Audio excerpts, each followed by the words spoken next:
ಒಂದಷ್ಟು ಕರ್ಮಗಳು ಚೇಂಜ್ ಮಾಡ್ಬೋದು, ಒಂದಷ್ಟು ಕರ್ಮಗಳು ಚೇಂಜ್ ಮಾಡಕ್ ಆಗದೇ ಇಲ್ಲ, ಸಾಧ್ಯನೇ ಇಲ್ಲ ಅಂತ ಹೇಳಿದ್ರಿ. ಸರ್, ಹೋಮ ಹವನ ಮಾಡಿಸಿದ ತಕ್ಷಣ ನಿಮ್ ಗಂಡ್ಮಗು ಆಗ್ಲಿ ಅಂತ ಹೋಮ ಮಾಡಿದ್ರೆ ಗಂಡ್ಮಗು ಖಂಡಿತ ಆಗಲ್ಲ. ಮದುವೆ ಆಗ್ತಾ ಇಲ್ಲಪ್ಪ, ಡಿಲೇ ಆಗ್ತಾ ಇದೆ. ಹಣಕಾಸಿನ ಚಿಂತನೆ, ಏನ್ ಕರ್ಮ ಮಾಡಿದ್ದಕ್ಕೆ ಸನ್ಯಾಸಿ ಆದ್ರು, ಏನ್ ಕರ್ಮ ಮಾಡಿದಕ್ಕೆ ಈ ಸಾಧು ಆದ್ರು, ಏನ್ ಕರ್ಮ ಮಾಡಿದಕ್ಕೆ ನಾಗ ಸಾಧು ಆದ್ರು, ಏನ್ ಕರ್ಮ ಮಾಡಿದಕ್ಕೆ ಅಘೋರಿ ಆದ್ರು, ಏನ್ ಕರ್ಮ ಮಾಡಿದಕ್ಕೆ ಕಾಪಾಲಿಕನಾದ್ರು, ಏನ್ ಕರ್ಮ ಮಾಡಿದಕ್ಕೆ ಔಪಾಸಕರಾದ್ರು. ಅದೊಬ್ಬ ಮನುಷ್ಯ ಒಂದ್ 10 ಜನ್ಮ ಭ್ರೂಣ ಹತ್ಯೆ ಮಾಡ್ತಾ ಬಂದಿದ್ದಾನೆ. 10 ಜನ್ಮದ ಭ್ರೂಣ ಹತ್ಯೆ ದೋಷ ಈ ಜನ್ಮದಲ್ಲಿ ನನಗೆ ಬಂತು. ಹೆಂಗ್ ಗೊತ್ತಾಗಿದೆ? ನನಗೆ ಮಕ್ಕಳಾಗ್ತಾ ಇಲ್ಲ, ಅಥವಾ ಮಕ್ಕಳು ಹುಟ್ಟಿ ಸಾಯ್ತಾ ಇದಾರೆ, ಸಿಕ್ಕಾಬಿಟ್ಟೆ ಅಬಾರ್ಷನ್ಸ್ ಆಗ್ತಾ ಇದೆ, ಅಥವಾ ಮಕ್ಕಳಿನಿಂದ ಬಹಳ ನರಕ ಅನುಭವಿಸ್ತಾ ಇದೀನಿ. ಸೊ ನಾವು ಹೋಮ ಹವನ ಮಾಡಿಸಿದೀವಿ, ಪೂಜೆ ಪುನಸ್ಕಾರ ಮಾಡಿಸಿದೀವಿ, ಮಕ್ಕಳಾಗ್ಲಿ ಅಂತ ಹೇಳ್ಬಿಟ್ಟು ನಾವು ಮಾಡಿರೋಂತ ಪೂಜೆಗಳು ಉಳಿದೇ ಇಲ್ಲ. ಯಾವುದು ನಾವೆಲ್ಲ ಮಾಡಿದೀವಿ, ನಾವು ದೇವಸ್ಥಾನಗಳು ಸುತ್ತಿದೀವಿ, ಎಷ್ಟೋ ಒಂದು 5-6 ತರ ಹೋಮ ಎಲ್ಲ ಮಾಡಿದೀವಿ ಅಂತ ಫೈನಲ್ ಆಗಿ ಬಂದಾಗ, ನಿಷ್ಫಲ ಇದ್ದಾಗ, ಇದು ದೃಢವಾಗಿ ಕೂತಿದ್ದಾಗ ಅದನ್ನ ಬದಲಾಯಿಸಕ್ ಸಾಧ್ಯ ಇಲ್ಲ.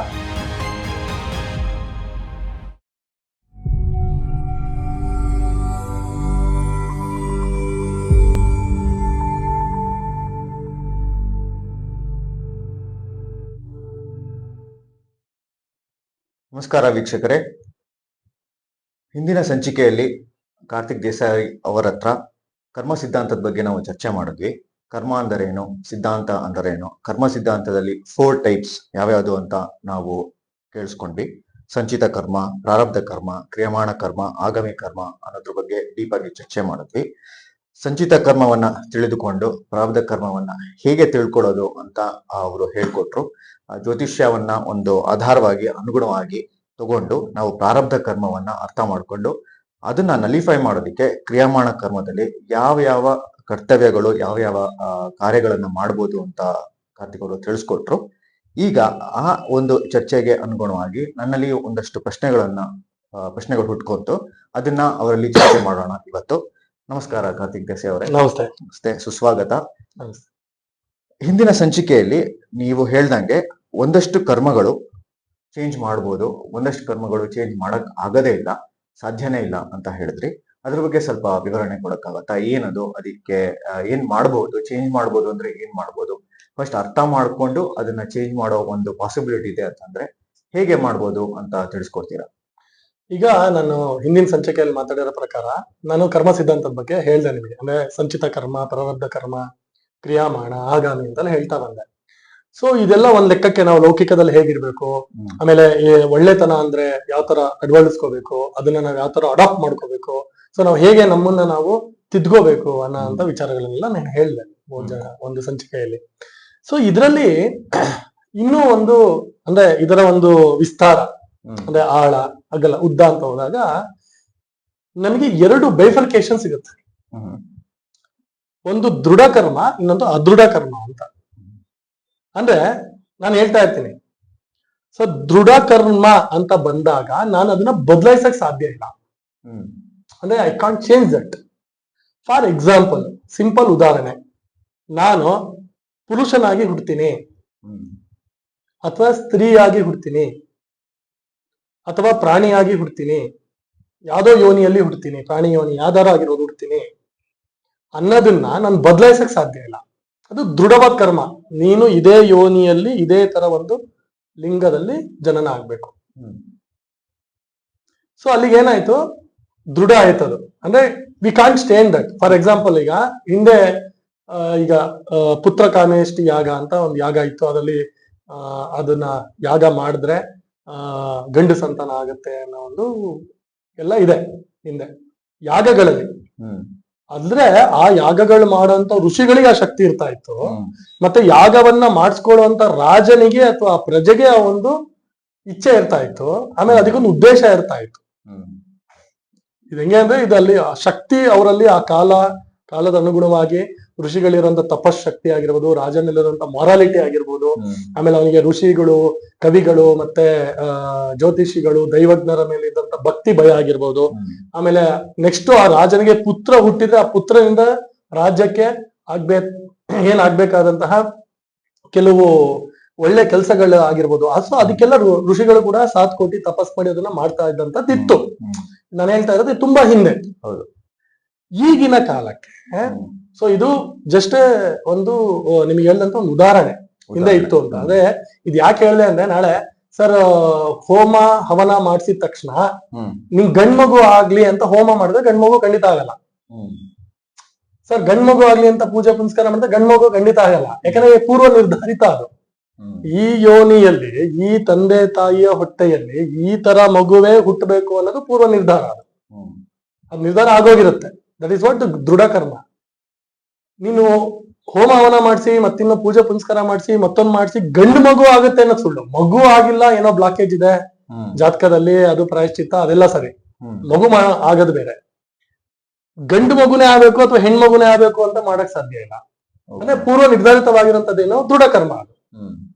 ಅದೇ ಹುಟ್ಟಬೇಕು ಅಂತ ಹೇಳಿದ್ರೆ ದೃಢ ಕರ್ಮ ಆಗಿ ತಂತು. ಪೂರ್ವ ನಿರ್ಧಾರಿತ ಅಂದ್ರೆ ಯಾವ್ದಿಂದ ನಿರ್ಧಾರಿತ? ದೈವ ನಿರ್ಣಯ. ಅದೇ ಮತ್ತೆ ಈಗೇನು ವಾಪಸ್ ಅದೇನೆ ಸಂಚಿತಕ್ಕೆ ಬರುತ್ತೆ, ಅದಿಲ್ಲಿ. ಸೊ ದೃಢ ಬಗ್ಗೆ ಮಾತ್ರ ನಾನು ಮಾತಾಡ್ತಾ ಇರೋದು. ಸೊ ಇಲ್ಲಿಗೆ ಬರುತ್ತೆ. ಅಲ್ಲಿಗೆ ಮಗು ಆಯ್ತು. ನಾನು ಆ ಯಾಗಗಳ ಉದಾಹರಣೆ ಯಾಕೆ ಕೊಟ್ಟೆ ಅಂದ್ರೆ, ಯಾರೋ ಪ್ರಶ್ನೆ ಮಾಡಿದ್ರೆ ಈ ಯಾಗದಲ್ಲಿ ಪುತ್ರ ಕಾಮೇಷ್ಟಿ ಯಾಗದಲ್ಲಿ ಆಗ್ಬೋದಿತ್ತಲ್ಲ, ಯಾಕೆ ಮತ್ತೆ ಆಗಲ್ವಾ, ಹಾಗೆ ನಿರ್ಧಾರಿತ ಅದು ಅದೃಢ ಅಲ್ವಾ, ದೃಢ ಅಲ್ವಲ್ಲ ಅಂತ ಕೇಳಿದ್ರೆ ಉತ್ತರ ಇದು ಅಂತ. ಅದು ಆಗಿನ ಕಾಲದ ಮಟ್ಟಿಗೆ ಹೌದಪ್ಪ, ಈಗಿನ ಕಾಲಕ್ಕೆ ಅದು ಸಾಧ್ಯ ಇಲ್ಲ. ಅದು ಯಾಗದಲ್ಲಿ ನಾನು ಹೇಳ್ತಾ ಇದ್ದೆ. ಹೋಮ ಹವನ ಬೇರೆ, ಯಾಗ ಈಷ್ಟಿಗಳು ಬೇರೆ. ಅದು ಆಗಮದಲ್ಲಿ ಬರುವಂತ ಸಬ್ಜೆಕ್ಟ್. ಸರಿ. ಸೊ ಅಲ್ಲಿಗೆ ದೃಢ ಆಯ್ತು. ಎಕ್ಸಾಂಪಲ್ ಇದೊಂದು.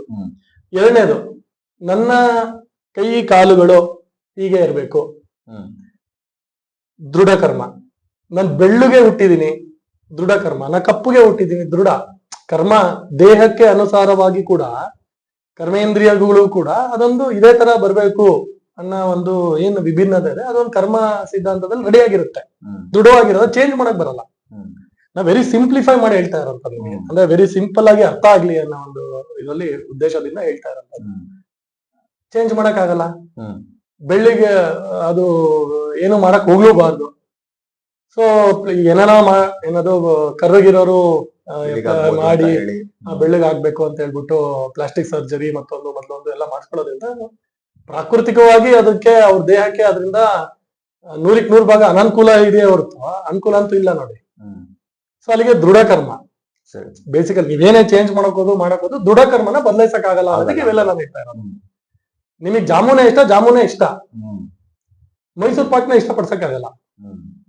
ಯಾಕಂದ್ರೆ ಅದು ದೃಢವಾಗಿ ನಿಮ್ಗೆ ಅದು ಇಷ್ಟ ಆಗಿದೆ, ನಿಮ್ ಟೇಸ್ಟ್ ಬಿಡ್ಸಿಗೆ ಅದು ಗೊತ್ತು, ಅದೇ ಬೇಕು, ಅದೇ ಚೆನ್ನಾಗಿ ನಮ್ಗೆ ತುಂಬಾ ಅದಿಷ್ಟ. ನಿಮ್ ಬಿಹೇವಿಯರಲ್ ಆರ್ಕಿಟೆಕ್ಚರ್ ಬದಲಾಯಿಸಕ್ ಬರಲ್ಲ. ಬಿಹೇವಿಯರಲ್ ಆರ್ಕಿಟೆಕ್ಚರ್ನ ನೀವು ಅಂದ್ರೆ ಕೆಲವರಿಗೆ ಒಬ್ಬೊಬ್ರು ಒಂದೊಂದರ ಮಾತಾಡ್ತಾರೆ, ಒಬ್ಬೊಬ್ರು ಒಂದೊಂದರ ಸ್ಪಂದನೆ ಕೊಡ್ತಾರೆ. ಸೊ ಇದನ್ನೆಲ್ಲ ಚೇಂಜ್ ಮಾಡಕ್ ಬರಲ್ಲ. ಅಂದ್ರೆ these are all the behavioural architecture also will come into ಕರ್ಮ ಅನ್ನೋದಕ್ಕೆ. ಒಂದು ಅಂದ್ರೆ ದೃಢ ಕರ್ಮ.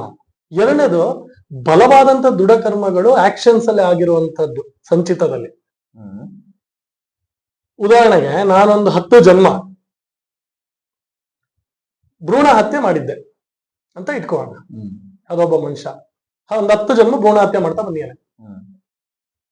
10 ಜನ್ಮದ ಭ್ರೂಣ ಹತ್ಯೆ ದೋಷ ಈ ಜನ್ಮದಲ್ಲಿ ನನಗೆ ಬಂತು. ನನಗೆ ಗೊತ್ತಿಲ್ಲ ಯಾವ ಜನ್ಮದಲ್ಲಿ ಬೇಕಾದ್ರೂ ಬರ್ಬೋದು, ಅದು ಈ ಜನ್ಮದಲ್ಲಿ ಬಂದಿದೆ. ಈಗ ನನಗೆ ಗೊತ್ತಾಗಿದೆ. ಹೆಂಗ್ ಗೊತ್ತಾಗಿದೆ? ನನಗೆ ಮಕ್ಕಳಾಗ್ತಾ ಇಲ್ಲ, ಅಥವಾ ಮಕ್ಕಳು ಹುಟ್ಟಿ ಸಾಯ್ತಾ ಇದಾರೆ, ಸಿಕ್ಕಾಬಿಟ್ಟು ಅಬಾರ್ಷನ್ಸ್ ಆಗ್ತಾ ಇದೆ, ಅಥವಾ ಮಕ್ಕಳಿನಿಂದ ಬಹಳ ನರಕ ಅನುಭವಿಸ್ತಾ ಇದ್ದೀನಿ. ಸೊ ಈ ಒಂದು ವಿಚಾರಗಳು ಅಂದ್ರೆ ಬಹಳ ಸೂಕ್ಷ್ಮ. ಅಂದ್ರೆ ಇದು ಮತ್ತೆ ಇಂಡಿವಿಜುವಲ್, ಅಂದ್ರೆ ಇದು ನಾನು ಹೇಳ್ತಾ ಇರೋದು ಸಾಮಾಜಿಕವಾಗಿ, ಅಂದ್ರೆ ವೆರಿ ಜನರಲೈಸ್ಡ್ ಆಗಿ. ಯಾಕಂದ್ರೆ ಈ ಕರ್ಮ ಸಿದ್ಧಾಂತ ಅನ್ನೋದಾಗಿರ್ಬೋದು, ಅಥವಾ ಜ್ಯೋತಿಷ್ಯ ಆಗಿರ್ಬೋದು, ಅಥವಾ ಯಾವುದೇ ಒಂದು ವಿಚಾರ ಆದ್ರೂ ಕೂಡ ಯಾವ್ದು ಕೂಡ ಜನರಲ್ ಆಗಿರೋದಿಲ್ಲ. ಜನರಲ್ ಆಗಿ ಒಂದು ಟಾಪಿಕ್ ಇರುತ್ತೆ. ವೈಯಕ್ತಿಕವಾಗಿ ಬಂದಾಗ ಅದು ಮತ್ತೆ ಸಣ್ಣದಾಗಿ ಅವನ ವ್ಯಕ್ತಿಯ ಸಂದರ್ಭ, ಅವನ ಜೀವನ ಶೈಲಿ, ಅವನು ಹುಟ್ಟಿದಂತಹ ಮನೆ, ಅವನ ಬೆಳೆದಂತಹ ವಾತಾವರಣ, ಅವನ ಜನ್ಮಾಂತರದ ಸಂಸ್ಕಾರ, ಅವನ ಮತ್ತೆ ದೃಢ ಕರ್ಮಗಳು, ಇದೆಲ್ಲ ಬಂದು ಅವಾಗ ಇಂಡಿವಿಜುವಲ್ ಆದಂತಹ ಉತ್ತರಗಳನ್ನ ನಾವು ಕೊಡ್ಬೇಕಾಗುತ್ತೆ. ಸೊ ಮಲ್ಟಿಪಲ್ ಫ್ಯಾಕ್ಟರ್ಸ್ ಇದೆ. ನಾವು ಚರ್ಚೆಗೆ ಅಂತ ಕೂತಾಗ ಒಂದು ಎಲ್ಲರಿಗೂ ಸಾಮಾಜಿಕವಾಗಿ ಅರ್ಥ ಆಗುವಂತ ಉದಾಹರಣೆಗಳನ್ನ ತಗೋಬಹುದಷ್ಟೇ. ಪ್ರಾಕ್ಟಿಕಲ್ ಎಕ್ಸಾಂಪಲ್ಸ್, ಸಿಂಪ್ಲಿಫಿಕೇಶನ್ ಮಾಡ್ಕೊಂಡು ಎಕ್ಸಾಂಪಲ್ಸ್ ತಗೊಂಡು ಮಾತಾಡುವಂತದ್ದು ಎಲ್ಲರಿಗೂ ಅರ್ಥ ಆಗುತ್ತೆ ಅನ್ನೋ ಒಂದು ಭಾವನೆಗಳಿಲ್ಲ. ಸೊ ಅಲ್ಲಿಗೆ ಏನಾಯ್ತು, ಅದೆಲ್ಲ ದೃಢವಾಗಿ ಬಂತು. ಸೊ ಅಲ್ಲಿಗೆ ದೃಢವಾಗಿ ನಿಲ್ತದು. ಈಗ ಜಾತಕದಲ್ಲಿ ಕಾಣಿಸ್ತು, ಯಾರಿಗೋ ಜ್ಯೋತಿಷ್ಯದಲ್ಲಿ ಕಾಣಿಸ್ತು, ದೃಢವಾಗಿದೆ, ಬಲವಾಗಿದೆ, ಆಗ್ಲೇ ಇಲ್ಲ, ಏನ್ ಮಾಡಿದ್ರು ಆಗಲ್ಲ, ನಿಷ್ಫಲ ಅಂತ ಹೇಳ್ಬಿಡ್ತಾರೆ ಜ್ಯೋತಿಷ್ಯದಲ್ಲಿ. ಇಲ್ಲ ಇದು ಆಗಲ್ಲ, ನೀವು ಬಿಟ್ಬಿಡಿ, ದತ್ತೋಳಿ ಅಂತ ಹೇಳ್ತಾರೆ. ದತ್ತಪುತ್ರ ಯೋಗ ಅಂತ ಇರುತ್ತೆ ಕೆಲವರಿಗೆ. ದತ್ತೋಳಿ ಸರ್ ಆಗೋದಿಲ್ಲ, ಸುಮ್ಮನೆ ಪ್ರಯತ್ನ ಪಡ್ಬೇಡಿ. ಸೊ ಅಲ್ಲಿಗೆ ಏನಾಯ್ತು, ದೃಢವಾಗಿದೆ, ಅದನ್ನ ನೀವು ಚೇಂಜ್ ಮಾಡಕ್ ಬರಲ್ಲ. ಹೇಳ್ತಾರೆ ಸರ್ ನಾವು ಹೋಮ ಹವನ ಮಾಡ್ಸಿದೀವಿ, ಪೂಜೆ ಪುನಸ್ಕಾರ ಮಾಡ್ಸಿದೀವಿ, ಮಕ್ಕಳಾಗ್ಲಿ ಅಂತ ಹೇಳ್ಬಿಟ್ಟು ನಾವು ಮಾಡಿರೋಂತ ಪೂಜೆಗಳು ಉಳಿದೇ ಇಲ್ಲ, ಯಾವ್ದು ನಾವೆಲ್ಲಾ ಮಾಡಿದೀವಿ, ನಾವು ದೇವಸ್ಥಾನಗಳು ಸುತ್ತಿದೀವಿ, ಎಷ್ಟೋ ಒಂದ್ 5-6 ತರ ಹೋಮ ಎಲ್ಲ ಮಾಡಿದೀವಿ, ಮತ್ತೆ ಜಪ ತಪಗಳು ಮಾಡಿಸಿದೀವಿ, ಎಲ್ಲಾ ತರ ಪ್ರಯತ್ನ, ಮನುಷ್ಯನ ಪ್ರಯತ್ನ, ಪಾಪ ಅವ್ರಿಗೆ ಏನೇನ್ ಆಸೆ ಇರುತ್ತೆ ಅದನ್ನೆಲ್ಲ ಪ್ರಯತ್ನ ಪಟ್ಟಿದೀವಿ, ಆದ್ರೂ ಆಗಿಲ್ಲಲ್ಲ. ಯಾಕೆ ಅಂತ ಫೈನಲ್ ಆಗಿ ಬಂದಾಗ, ನಿಷ್ಫಲ ಇದ್ದಾಗ, ಇದು ದೃಢವಾಗಿ ಕೂತಿದ್ದಾಗ ಅದನ್ನ ಬದಲಾಯಿಸಕ್ ಸಾಧ್ಯ ಇಲ್ಲ, ಅದನ್ನ ಅಕ್ಸೆಪ್ಟ್ ಮಾಡ್ಬೇಕು ಅಂತ ಬರ್ತೀವಿ.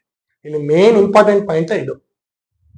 ದೃಢ ಕರ್ಮ ಅಂತ ಗೊತ್ತಾಗಿದ ತಕ್ಷಣ you should accept that, because that is yours. ಅದು ನೀನೇ ತಂದಿರುವಂತದ್ದು, ಮನುಷ್ಯನೇ ತಂದಿರುವಂತದ್ದು ವೈಯಕ್ತಿಕವಾಗಿ, ಯಾರು ಫೋರ್ಸ್ ಮಾಡಿ ಅದನ್ನ ಹಾಕಿರುವಂತದ್ದಲ್ಲ. ಇನ್ನು ಅದೃಢ ಕರ್ಮ. ಅದೃಢ ಕರ್ಮ ಅಂದ್ರೆ ನಾವು ಅದನ್ನ ಚಾನಲೈಸೇಷನ್ ಮಾಡ್ಬೋದು, ಮಾಡಿಫಿಕೇಶನ್ ಮಾಡ್ಬೋದು, ಬದಲಾಯಿಸ್ಬೋದು, ಪರಿವರ್ತನೆ ಮಾಡುವಂತದ್ದು ಎಲ್ಲ ಇದೆ. ಅದಕ್ಕೇನೆ ಇಷ್ಟು ಪ್ರಾಯಶ್ಚಿತ್ತಗಳಿರೋದು. ಪ್ರಾಯಶ್ಚಿತ್ತ ಕಾಂಡ ಅಂತ ಏನಿದೆ, ಈ ಪ್ರಾಯಶ್ಚಿತ್ತ ಕಾಂಡ ಇರೋದು ಇದೇ ಭಾಗದಲ್ಲಿ. ಸೊ ಅದರಲ್ಲಿ ಹುಡುಕಿ ಏನು ಅದೃಢ ಕರ್ಮಗಳಲ್ಲಿ ಉದಾಹರಣೆ ತಗೊಳ್ಳಿ ಅಂದ್ರೆ, ಮದುವೆ ಆಗ್ತಾ ಇಲ್ಲಪ್ಪ, ಡಿಲೇ ಆಗ್ತಾ ಇದೆ, ಏನೋ ಬ್ಲಾಕೇಜ್ ಹತ್ತತ್ರ ಬರುತ್ತೆ ಹೋಗುತ್ತೆ, ಅದೃಢವಾಗಿರುತ್ತೆ, ಅದಕ್ಕೆ ನಾವು ಪರಿಹಾರ ನೋಡ್ಬೋದು. ಯಾವ್ದೋ ಹಣಕಾಸಿನ ಚಿಂತನೆ, ನಾನು ಅಂದ್ರೆ ಬರೇ ಮೆಟೀರಿಯಲಿಸ್ಟಿಕ್ ಆಗಿ ಮಾತ್ರ ಅಡ್ರೆಸ್ ಮಾಡ್ತಾ ಇದ್ದೀನಿ. ಸರಿ ಸರಿ, ಇದು ನಾವು ಮತ್ತೆ ಇದನ್ನ ಮೆಟೀರಿಯಲಿಸ್ಟಿಕ್ ಲೌಕಿಕವನ್ನ ಬಿಟ್ಟು ಅಲೌಕಿಕವನ್ನ ನಾವು ಅಡ್ರೆಸ್ ಮಾಡ್ತಾ ಹೋದ್ರೆ ಅದು ಇನ್ನೂ ಒಂದು ವಿಸ್ತಾರವಾದಂತಹ ಪ್ರಪಂಚ. ಅದಲ್ಲೂ ಬರುತ್ತೆ, ಅದಲ್ಲೂ ಅವ್ನು ಏನ್ ಕರ್ಮ ಮಾಡಿದ್ದಕ್ಕೆ ಸನ್ಯಾಸಿ ಆದ್ರು, ಏನ್ ಕರ್ಮ ಮಾಡಿದಕ್ಕೆ ಈ ಸಾಧು ಆದ್ರು, ಏನ್ ಕರ್ಮ ಮಾಡಿದಕ್ಕೆ ನಾಗ ಸಾಧು ಆದ್ರು, ಏನ್ ಕರ್ಮ ಮಾಡಿದಕ್ಕೆ ಅಘೋರಿ ಆದ್ರು, ಏನ್ ಕರ್ಮ ಮಾಡಿದಕ್ಕೆ ಕಾಪಾಲಿಕನಾದ್ರು, ಏನ್ ಕರ್ಮ ಮಾಡಿದಕ್ಕೆ ಔಪಾಸಕರಾದ್ರು, ಅದ್ರಲ್ಲಿ ಅವ್ರಿಗೆ ಸಿದ್ಧಿ ಆಯ್ತಾ, ಕಂಪ್ಲೀಟ್ ಆಯ್ತಾ ಇಲ್ವೋ, ನಾಗ ಸಾಧು ಅಂತ ಬಂತು, ಅದಕ್ಕೆ ಕಂಪ್ಲೀಟ್ ಆಯ್ತಾ ಇಲ್ವೋ, ನಾಗ ಸಾಧು ಇದು ಅರ್ಧಕ್ ಬಿಟ್ಟು ಬಂದ್ರು, ಅಥವಾ ಅಘೋರಕ್ಕೆ ಹೋದ್ರು ಅರ್ಧಕ್ ಬಂದ್ ಬಿಟ್ಟು ಬಂದ್ರ, ಫುಲ್ ಸಾಧನೆ ಆಯ್ತಾ ಅಥವಾ ಅರ್ಧಕ್ ನಿಂತೋಯ್ತಾ, ಹಿಂಗೆ ಬರುತ್ತೆ. ಅಲೌಕಿಕ ಮತ್ತೆ ಲೌಕಿಕವನ್ನ ಒಂದು ನಾವು ಡಿಫರೆನ್ಸಿಯೇಷನ್ ಅಂತ ಮಾಡಿದಾಗ ಅವಾಗ ನಮಗೆ ಇದು ಬೇಕಾದ್ರೆ, ನಾವೀಗ ಲೌಕಿಕ ಮೆಟೀರಿಯಲಿಸ್ಟಿಕ್ ಮಾತ್ರ ಸುಮ್ಮನೆ ಅಡ್ರೆಸ್ ಮಾಡ್ತಾ ಇರೋಂಥದ್ದು ಉದಾಹರಣೆ ತಗೊಳಕ್ಕೋಸ್ಕರ. ಸೊ ಅಲ್ಲಿಗೆ ಮಕ್ಕಳು ಒಂದಾಯ್ತು. ಸೊ ಅದು ಎಲ್ಲ ಅದೃಢದಲ್ಲಿ ಈ ತರ ಚಾನಲೈಸೇಷನ್ ಮಾಡ್ತಾ ಬರೋದು. ಅದೇ ಎಕ್ಸಾಂಪಲ್ ತಗೊಂಡ್ರೆ, ಬ್ಲಾಕೇಜ್ ಇದೆ, ಮಕ್ಕಳು ಏನೋ ಪಂಚಮ ಸ್ಥಾನ ಜ್ಯೋತಿಷದಲ್ಲಿ ನೋಡ್ತಾರೆ. ಸೊ ಅಲ್ಲೇನೋ ಬ್ಲಾಕೇಜ್ ಇದೆ ಅಂದ್ರೆ ಇದು ಏನೋ ಸ್ವಲ್ಪ ಪ್ರಾಬ್ಲಮ್ ಇದೆ, ಪ್ರಾರಬ್ಧ ಸ್ವಲ್ಪ ಕೂತಿದೆ, ಅದನ್ನ ತೆಗಿಯೋ ಕೆಪಾಸಿಟಿ, ಓಕೆ ಇದನ್ನ ರಿಲೀಸ್ ಮಾಡಬಹುದು. ಅವಾಗ ಪ್ರಾಯಶ್ಚಿತ್ತ ನೋಡ್ಕೆ ಮಾಡುವಂಥದ್ದು. ದುಡ್ಡು ಹಣಕಾಸು ಬರ್ತಾ ಇಲ್ಲ ಸರ್, ಏನೋ ಮಾಡ್ತಾ ಇದ್ದೀನಿ, ಅಥವಾ ತುಂಬಾ ಲೀಕೇಜ್ ಆಗ್ತಿದೆ, ಅದರಲ್ಲೂ ಬ್ಲಾಕೇಜಸ್ ಮತ್ತೆ ದೃಢ ಎರಡೂ ಬರುತ್ತೆ. ಎಲ್ಲಾ ವಿಚಾರದಲ್ಲೂ ಅಷ್ಟೇ, ದೃಢ ಬರ್ತಾ ಹೋಗುತ್ತೆ. ನಾನು ಎಲ್ಲಾ ವಿಚಾರದಲ್ಲೂ ನೀವು ಜೀವನದಲ್ಲಿ ಏನೇನ್ ವಿಚಾರ ಕೇಳ್ತಿಲ್ಲ ಎಲ್ಲರೂ ದೃಢ ಬರುತ್ತೆ. ಸೊ ಚೇಂಜ್ ಮಾಡಕ್ ಸಾಧ್ಯ ಇಲ್ವಾ ಅಂತ ತಿಳ್ಕೋಬಹುದು. ಅದನ್ನ ಜ್ಯೋತಿಷ್ಯದಲ್ಲಿ ಒಂದು ಚಾರ್ಟ್ ಅಲ್ಲಿ ನಿಮ್ಗೆ ಗೊತ್ತಾಗತ್ತೆ. ಅದ್ರ ಬಗ್ಗೆ ಸ್ವಲ್ಪ ವಿವರಣೆ ಕೊಡ್ತಾರೆ, ದೃಢ ಹೆಂಗೆ ನಾವು ಕಂಡುಹಿಡಿಬಹುದು ಅಂತ. ಅದ್ರದ್ದು ಜ್ಯೋತಿಷ್ಯ ಟರ್ಮಿನಾಲಜೀಸ್ ನಮ್ಗೆ ಗೊತ್ತಿಲ್ಲ, ಬಟ್ ಅದ್ರನ್ನ ಸ್ವಲ್ಪ ಹೇಳಿದ್ರೆ ಹೆಂಗ್ ಗೊತ್ತಾಗತ್ತೆ, ಹೆಂಗೆ ಅದನ್ನ ತಿಳಿಸ್ಕೊಡ್ತೀರಾ ಜನರಿಗೆ, ಇದು ದೃಢವಾಗಿದೆ ನೀವು ಇದನ್ನ ಒಪ್ಕೋಬೇಕು ಅಂತ ಹೆಂಗೆ ತಿಳಿಸ್ಕೊಡ್ತೀರಾ? ಇದು ಜ್ಯೋತಿಷ್ಯದಲ್ಲಿ ಜ್ಯೋತಿಷ್ಯ ವಿಭಾಗ ಇದು ಜ್ಯೋತಿಷ್ಯ ಬಂದಾಗ ನಾನು ಪೂರ್ಣ ವಿವರಣೆ ಕೊಡ್ತೀನಿ. ಯಾಕಂದ್ರೆ ಇದು ಬಿಗ್ಗೆಸ್ಟ್, ಇದು ಚಿಕ್ಕದಾಗಿ ಹೇಳಿದ್ರೆ ಅರ್ಥ ಆಗುವಂತ. ಸರಿ ಸರಿ ಆಯ್ತು, ಇದನ್ನ ನಾನು ಹೇಳ್ತೀನಿ ಖಂಡಿತ. ಜ್ಯೋತಿಷ್ಯ ವಿಭಾಗ ಬಂದಾಗ ಜ್ಯೋತಿಷ್ಯದಲ್ಲಿ ನಾನು ಇದನ್ನ ತೆಗೆದ್ಬಿಟ್ಟು ನಾನು ಹೇಳ್ತೀನಿ. ಪಂಚಮ ಸ್ಥಾನ ಅಂತ ಬರುತ್ತೆ, ಪಂಚಮ ಸ್ಥಾನದಲ್ಲಿ ಪುತ್ರ ಸ್ಥಾನ ಅಂತ ಕರಿತೀವಿ. ಆ ಸ್ಥಾನದಲ್ಲಿ ಯಾವ ಗ್ರಹಗಳು ಯಾವ ಆಂಗಲ್ ಅಲ್ಲಿ ಅಥವಾ ಯಾವ ಡಿಗ್ರಿಯಲ್ಲಿ, ಯಾವ ದೃಷ್ಟಿಯಲ್ಲಿ, ಯಾವ ಭಾವದಲ್ಲಿ, ಯಾರ ಜೊತೆ ಸಪ್ತಮಾಂಶ ಅಂತ ಒಂದು ಕುಂಡಲಿ ಬರುತ್ತೆ, ಭಾವ ಕುಂಡಲಿಯ D7 ಚಾರ್ಟ್ ಅಂತ, ಅದರಲ್ಲಿ ಮಕ್ಕಳ ಬಗ್ಗೆ ಗೊತ್ತಾಗುತ್ತೆ, ಒಬ್ಬ ವ್ಯಕ್ತಿಯ ಮಕ್ಕಳ ತೀಕ್ಷ್ಣತೆ ಗೊತ್ತಾಗುತ್ತೆ. ಸೊ ಹೀಗೆ ಅಂದ್ರೆ ಹೇಳಿದ್ದು ತುಂಬಾ ವಿಸ್ತಾರವಾದಂತಹ ಒಂದು ಸಿಲೆಬಸ್. ಸೊ ಅದನ್ನ ತೆಗೆದು ನೋಡಿದಾಗ ಅದ್ರಲ್ಲಿ ನಮಗೆ ಅರ್ಥ ಆಗುತ್ತೆ, ಪಂಚಮ ಸ್ಥಾನ ಯಾವ ತರ ಇದೆ. ಈಗೇನ್ ಅದರಲ್ಲೆಲ್ಲ ಬೇರೆ ಇದೆ, ಷಡ್ಬಲ ಅಷ್ಟಕ ವರ್ಗ ಅಂತೆಲ್ಲ ತುಂಬಾ ವಿಚಾರಗಳಿದೆ ಜಾತಕದ ಜ್ಯೋತಿಷ್ಯ ಅಂದಾಗ. ವಿಚಾರಗಳು ದಶಾಂತರ್ಭುಕ್ತಿಗಳಿಂದ ಹಿಡಿದು ತಾರಾಬಲದಿಂದ ಹಿಡಿದು ನಾನು ಹೇಳಿದ್ನಲ್ಲ ಪಂಚಮ ಸ್ಥಾನ, ಇದೆಲ್ಲ ಹಿಡಿದು ಎಲ್ಲ ಇದೆ. ಸೊ ಅದು ಜ್ಯೋತಿಷ ವಿಚಾರ ಬಂದ್ರೆ ಪ್ರಸ್ತಾಪ ಮಾಡ್ತೀನಿ. ಈಗ ನೀನ್ ಕೇಳಿದ ಪ್ರಶ್ನೆಗೆ ಏನಂತ ಅಂದ್ರೆ ಅದರಿಂದ ನೋಡ್ಬಹುದು ಅನ್ನೋದಕ್ಕೆ ನೋಡ್ಬಹುದು. ಸೊ ಅದು ಅದೃಢನ ದೃಢನ ಗೊತ್ತಾಗುತ್ತೆ. ಗೊತ್ತಾಗುತ್ತೆ. ಮತ್ತೆ ಅದನ್ನ ಚೇಂಜ್ ಮಾಡ್ಕೋಬೋದಾ ಅಂತ ನಮ್ಗೆ ಗೊತ್ತಾಗುತ್ತೆ. ನಾವು ಹೇಳಿರೋದ್ ನಾವು ಉದಾಹರಣೆ ಇದೆ, ನೀವು ದತ್ತು ತಗೊಳ್ಳಿ ಅಂತ ನಾನು ಬೇಕಾದಷ್ಟು ಜನ ಕೇಳಿರೋದಿಲ್ಲ. ಅಥವಾ ಖಂಡಿತ ಆಗದೇ ಇಲ್ಲ ಅಂದವ್ರಿಗೆ ಖಂಡಿತ ಆಗತ್ತೀನಿ ಹೇಳೋಗ್ತೀನಿ ಅಂತ ಮಕ್ಕಳು ಮಾಡ್ಕೊಂಡಿರೋರು ಬೇಕಾದ ಜನ ಉದಾಹರಣೆ ಇದೆ. ನಾನ್ ಹೇಳಿದ್ದೀರಂತಲ್ಲ, ಜಗತ್ತಲ್ಲಿ ಬೇಕಾದ ಜನ ಜ್ಯೋತಿಷಿಗಳು ಇದನ್ನ ಪ್ರೂವ್ ಮಾಡಿದ್ದಾರೆ. ಪ್ರೂವ್ ಮಾಡೇ ಇರೋದೇ ಇದೆಲ್ಲ, ಇದೆಲ್ಲ ಒಂದು ಎವಿಡೆನ್ಷಿಯಲ್ ಆಗಿರೋದು, ಯಾವ್ದು ಥಿಯರಿ ಅಲ್ಲ. ಎಲ್ಲ ದೊಡ್ಡ ದೊಡ್ಡ ಜ್ಞಾನಿಗಳಿದ್ದಾರೆ, ದೊಡ್ಡ ದೊಡ್ಡ ವಿದ್ವಾಂಸ ಇದ್ದಾರೆ, ದೊಡ್ಡ ದೊಡ್ಡ ಜ್ಯೋತಿಷಿಗಳಿದ್ದಾರೆ, ಎಲ್ಲಾ ಮಾರ್ಗದಲ್ಲೂ ಇದ್ದಾರೆ, ಎಲ್ಲಾ ಪ್ರಾಂತದಲ್ಲೂ ಇದ್ದಾರೆ. ಅವರೆಲ್ಲ ಹೇಳಿರೋದು ನಿಜ ಆಗಿದೆ ಬೇಕಾದಷ್ಟು. ಅದೇನೋ ಅವ್ರೇನ್ ಎಲ್ಲಾ ಕಡೆ ಬಂದು ಮಾರ್ಕೆಟ್ ಮಾಡ್ಬೇಕಂತಿಲ್ಲಲ್ಲ, ಖಂಡಿತ ಹೇಳಿರ್ತಾರೆ. ಅದು ಖಂಡಿತ ಆಗಿರುತ್ತೆ. ಅದು ಅನುಭವಕ್ಕೆ ಬಂದವರಿಗೆ ಮಾತ್ರ ಅದು ಗೊತ್ತಿರುತ್ತೆ.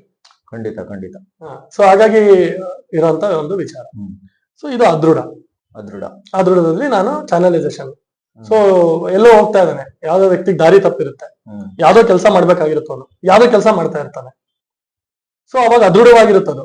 ಅವಾಗ ಆ ಪೀರಿಯಡ್ ದಶ ಅಂತರ್ಭುಕ್ತಿ ಬಂದಾಗ ಆ ವ್ಯಕ್ತಿ ಯಾವ್ದೋ ಒಬ್ಬ ದೈವಜ್ಞಾನೋ ಜ್ಯೋತಿಷ್ಯತನೋ ಅದೊಂದು ವಿಧಿ ಕರ್ಕೊಂಡೋಗಿ ಕೂರ್ಸ್ಕೊಡುತ್ತೆ. ಕೂರ್ಸಿದಾಗ ಅವ್ನು ಹೇಳ್ತಾನೆ, ನೀನ್ ಯಾಕೆ ಈ ಕೆಲಸ ಮಾಡ್ತಿದ್ಯಾ, ಇದು ಮಾಡ್ಬೇಡ, ಬಿಡು, ಈ ಕೆಲಸ ಮಾಡು, ಸಕ್ಸಸ್ ಆಗ್ತೀಯ ನೀನು ತಪ್ಪದಾರಿಲಿ ಹೋಗ್ತಾ ಇದೆಯಾ ಅಂತ ಮಾರ್ಗದರ್ಶನ ಮಾಡ್ತಾನೆ. ಅದು ಹೇಗೇನ ಅದೃಢ ಕರ್ಮವಾಯ್ತು. ಅಂದ್ರೆ ಬೇಸಿಕಲಿ ಏನಪ್ಪಾ ಅಂದ್ರೆ, ಯಾವ್ದನ್ನ ನಾನು ಬದಲಾಯಿಸಿಕೊಳ್ಳಬಹುದ ಅಂದಂತ ವಿಚಾರ ಇದೆ, ಅದೆಲ್ಲ ಅದೃಢ ಕರ್ಮದಲ್ಲಿ ಬರುತ್ತೆ. ಯಾವ್ದನ್ನ ಬದಲಾಯಿಸಕ್ಕೆ ಸಾಧ್ಯವೇ ಇಲ್ಲ ಅನ್ನಂತ ವಿಚಾರಗಳೆಲ್ಲ ದೃಢ ಕರ್ಮದಲ್ಲಿ ಬರುತ್ತೆ.